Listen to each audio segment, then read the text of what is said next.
नमस्कार। आज आपण मानकु गोमूत्र रो व्यवहार विषय रे आपण मानकु मु कहया पई चाहे। विशेष करी गोमूत्र एक तरल जैव सार अटे। एहाकु जैव सार एवं कीटनाशक भाव रे मध्य व्यवहार करा जाई थाए। तेणु आपण मानकु गाय मूत्र को मु देखिया पई चाहे। ए गाय मूत्र आमी की परी व्यवहार करिबा से विषय मु आपण मानकु जणाइबा पई चाहे। एवं एथिरे थिबा केतोटी गुण गुड़ाक एवं तार लाभ को मु आपण मानकु कहया पई चाहे। विशेष करी ए गोमूत्र रे केतोटी गुण रही ताहला यूरिया, पोटास, फॉस्फोरस एवं सल्फर एवं केतोटी लाभकारी गुण ए गोमूत्र रे अछि। ए गोमूत्र व्यवहार करने द्वारा केतोटी लाभ मध्य मिली थाए। से गुड़िक है गछ को यही गोमूत्र पोषक जोगाई थाए एवं गछ वृद्धि हेबारे साहाय्य करिथाए। माटी रे थिबा सूक्ष्म जीव को सक्रिय करिथाए।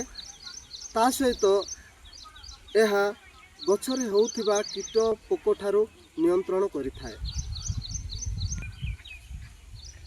आउ एही गोमूत्र को जदि आम माने खाली गोमूत्र गछरे सिंचन करिबा ताहेले गछ नष्ट हो जाय थाए। तेणु आपण माने एथिरे 10 लिटर पानी रे 1 लिटर गोमूत्र मिसाई जदि सिंचन करिवे ताहेले गछ को नाइट्रोजन जोगाई थाए एवं गछरे बा माटी रे होउथिबा सूक्ष्म जीव गुड़िक सक्रिय होई थाए एवं गछ वृद्धि हेबारे यह साहाय्य करिथाए। तेणु आपण माने एही गोमूत्र को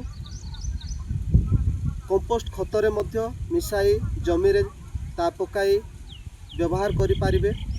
ता सहित हांडी खत जीवामृत रे मध्य ए गोमूत्र को मिसाई आपण माने कीटनाशक भाव रे व्यवहार करि पारिबे। तेणु प्रत्येक चाषी भाई मानकु मोर अनुरोध आपण माने ए गोमूत्र व्यवहार करंतु। आपण मानकर चाषर उन्नति हेबो। ता सहित माटी उर्वर हेबो। आपण मानकर फसलर मध्य वृद्धि पाइब। तेणु आपण माने एई गोमूत्र को व्यवहार करंतु। धन्यवाद। नमस्कार।